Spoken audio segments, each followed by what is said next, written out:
and welcome to Manage Self, Lead Others podcast.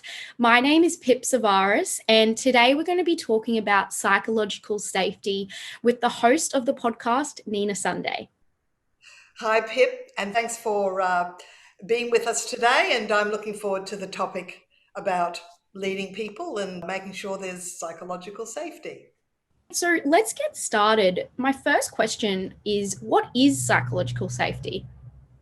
Well, when we're talking about psychological safety, when I talk about psychological safety, I'm not really talking about the two negative ends of the continuum, if you like, and the far end is bullying, and the further along is mental health.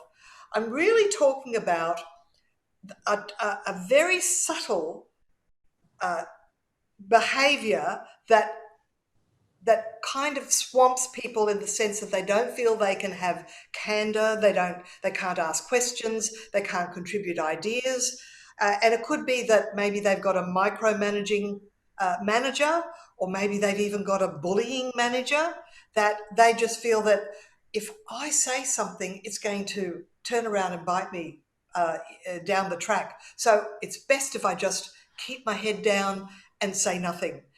And that is the absolute antithesis of teamwork and effectiveness. And it seems to be rife in the workplace.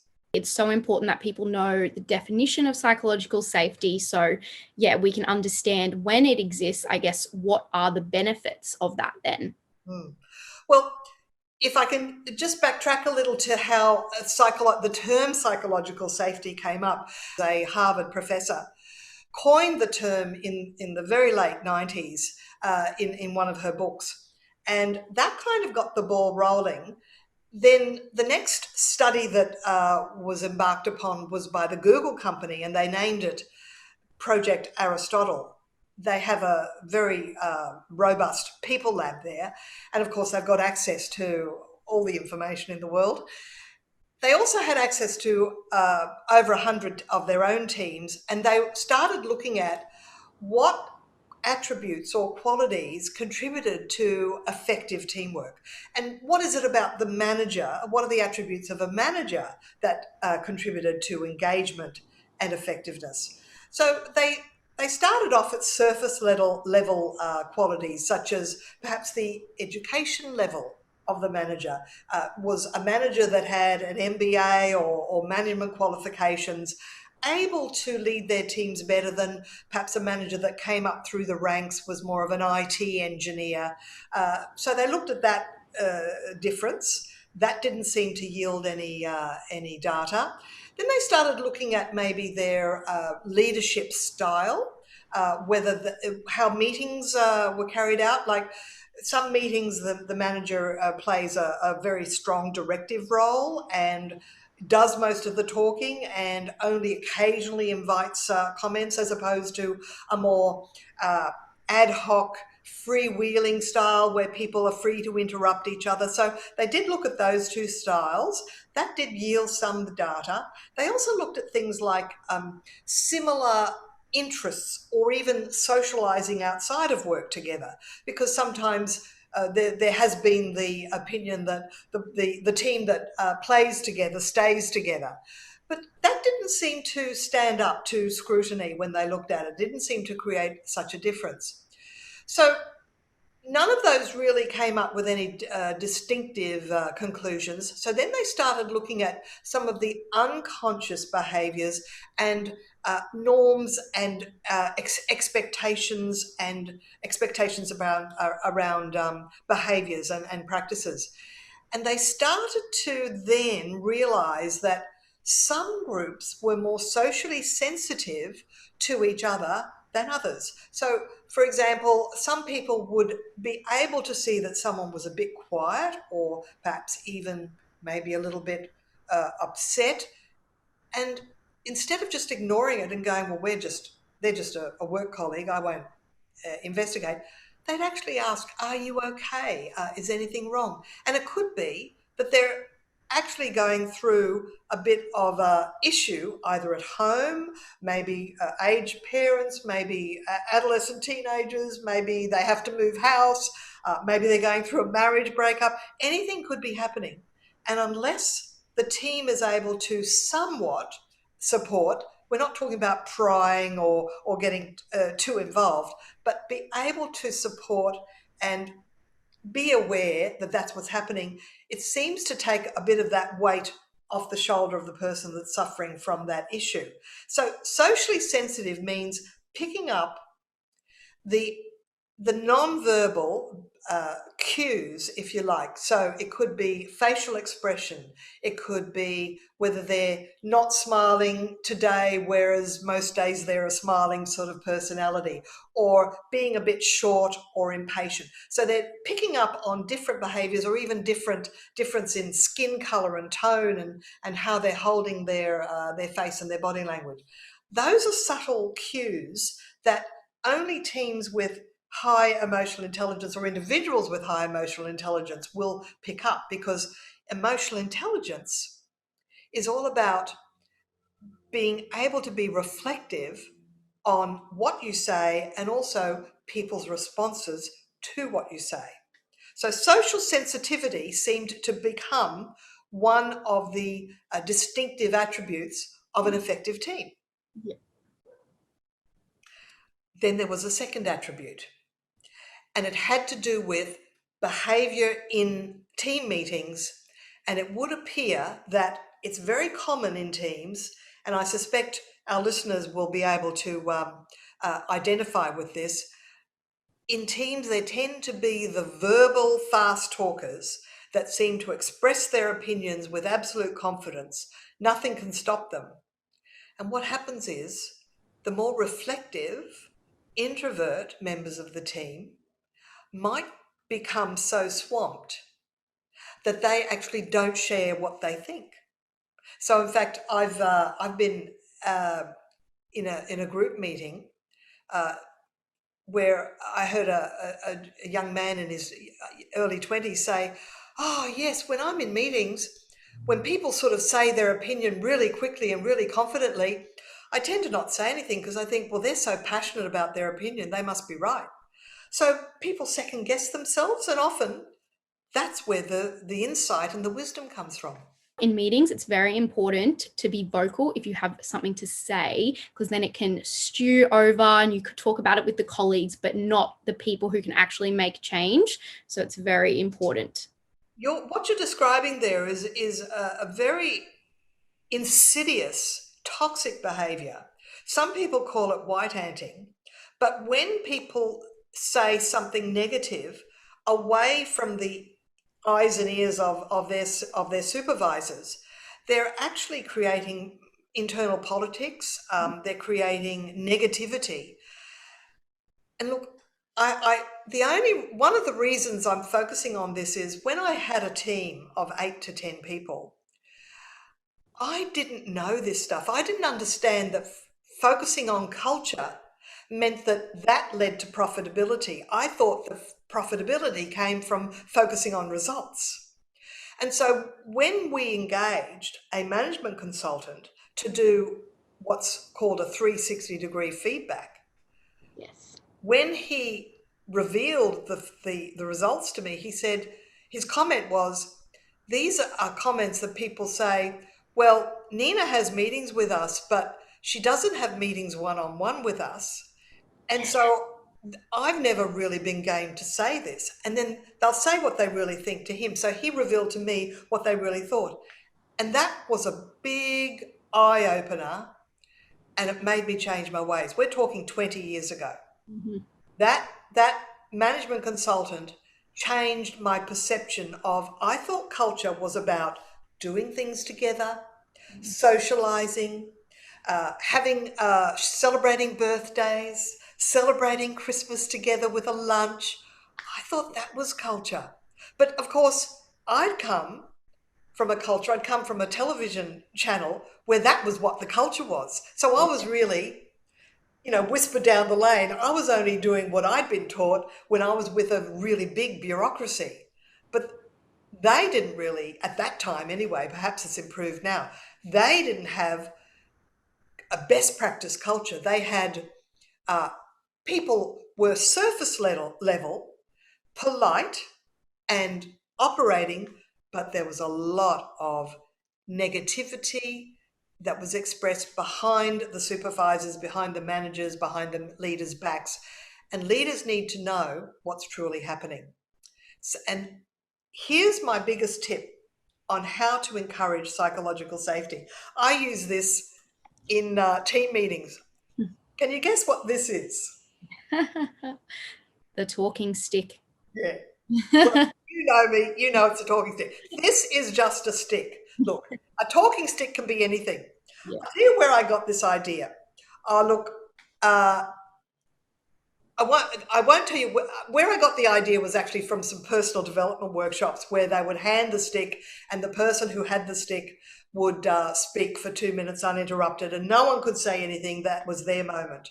And of course, if you ever read Lord of the Flies, the novel by William Golding, they in that particular culture that they created, the boys who were shipwrecked, they had the conch shell, and whoever held the conch had the right of interrupted opinion expressing.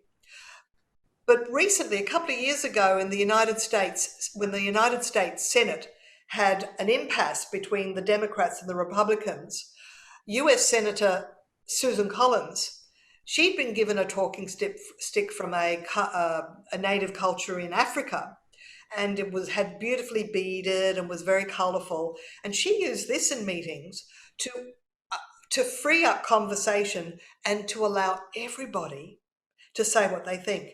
And what's curious, the very first time I brought it out into a workshop, because we were doing a workshop on positive workplace culture, in a team that the manager who engaged me said, there's a lot of these problems that I've been explaining.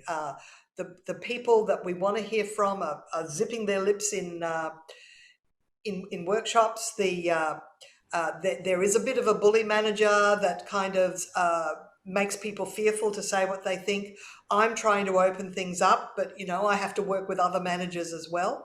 And when I handed round the talking stick, people held it as if it was a microphone, and it freed them up. And everybody had 2 minutes, and it worked really well. So that is a tool that I can recommend that managers might want to try and give it a go. It's conversational equality is the second attribute that the Google research of Project Aristotle discovered. Back on the point where you were talking about one-on-ones, the importance of one-on-ones is literally so important to make sure that everyone's on track, everyone feels good and confident, because that then cultivates even more psychological safety within the workplace. And I feel confident to talk about it now because I made the mistake of not understanding the importance of one-on-ones, but I've learnt from my mistake. And now, and it's also about making time, because making time for a one-on-one and doing them frequently. See, you could call a performance review that happens every quarter a one-on-one. Yes, it is, but it's generally accusatory, perhaps with a bit of blame, where the manager has kept a tally of all the misdemeanors and then all in one go says, you did this, you did this, you did this. And that's a performance review gone wrong.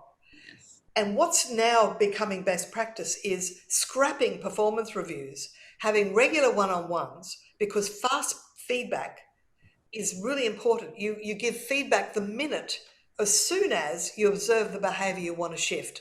Don't collate a little list that you then swamp people with, that people walk out of the meeting feeling like Horrible. they've been torn to shreds. Yeah. See, the days of the bully manager are numbered. Yes, definitely. And what's coming through is that organisations have to walk their talk when it comes to overarching purpose. And the organisations that focus on purpose and meaning, both for the wider community and for team engagement, profitability follows. Look after the purpose and profitability follows. Look after culture, profitability and results follow. And Exactly. I learned by my mistake. I've shifted my ways and I've never been happier. I've never been happier with my team, and I feel confident my team is happier with me. And I invite candor. I invite people to ask questions. I think it's super important with that as well to be consistent with these things, because work can sometimes get in the way, but having the consistent one-on-ones and meetings, but people have a bit of routine and schedule so that they know that, okay, all good, I've got the one-on-one that I can talk to them about this, that, and whatever. So I think that's really important as well. And there's more than one expert in leadership talks about the importance of starting the day with a 10-minute, 20-minute huddle or Yes. scrum or whatever you want to call it. I remember I was needed to get an item from the Apple store before I set up for a workshop. So I was there at 10 to 9, ready for the start. And while I was standing waiting for the doors to open, it was very interesting to see all the different huddles from all the small groups, Oh, because it was in Sydney. The retail store is full of glass. In the front facade is glass, so you can see right in. And there they were having their 10-minute huddle, and they sort of finished with some sort of physical, ritualistic, hands up in the air or something, just to indicate that was the end. And of course, what's important is that sense of belonging. So by starting the meeting, even if it's one-on-one, yeah. I start the meeting at a conference table where we talk about the priorities of the day. And as a manager, perhaps you are aware have a bigger picture awareness of the priorities, because of course team members might choose to do tasks in their order of preference, but perhaps shifting them to order of priority. But unless you communicate that priority, they won't know exactly. They're not mind readers. They won't know what's in your head. But it does cultivate a good relationship. Yeah. So one of my last questions is about Patrick Lencioni. So he talks about the fear of conflict as being one of like the dysfunctions of a team, but I think you've briefly mentioned it that, is it good to avoid conflict? Is it not good? Well, here's the thing. There's a difference between trust and psychological safety. And the thing about trust is it can be superficial in that you don't want to say something at a meeting. You don't want to say what you really think for fear that you will be disliked. In fact, I had that experience yesterday. We had a end of year conversation. I'm the outgoing president of professional speakers for this year. And all the presidents were summing up. We had a 4-minute sum up of what we did this year. And I noticed the two presidents before me, it was two lots of 4-minute good news stories. And I went, I'm going Mm, to tell them the truth. I'm going to say, we did this, and I did this. But remember, this is COVID year. yeah. It was a difficult year.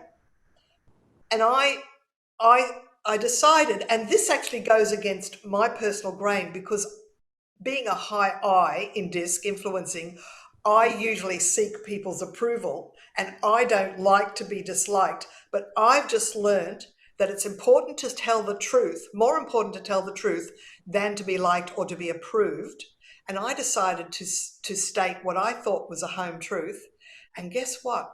When we did a process at the end of the day, we had to talk about what's working, what would you like to see, what's not working, and what would you like to see happen differently.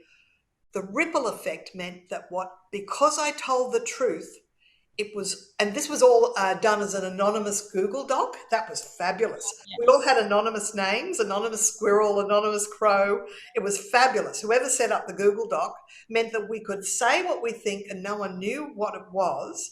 And then we could vote on our top 3 or our top 5 priorities. That was such a superb exercise. And I could see the ripple effect of what my home truth had been appeared, not in what I wrote, but what other people wrote. I went, well, that's good, because we needed to address a negative. And look, with any team, it's always constant correction. It's not perfect all the time. And new issues come up. So we have to deal with them as they come up. So it's about learning from your mistakes. It's about reading the material. If you look up Project Aristotle on Google, there's articles on it, and I just am a great believer in just keep inputting. Start listening to other podcasts on leadership and management, and just get smart. Just get smarter. So yeah, thank you, Nina. That's all for today. Unless you had anything else to add about psychological safety, I know I've learned a lot.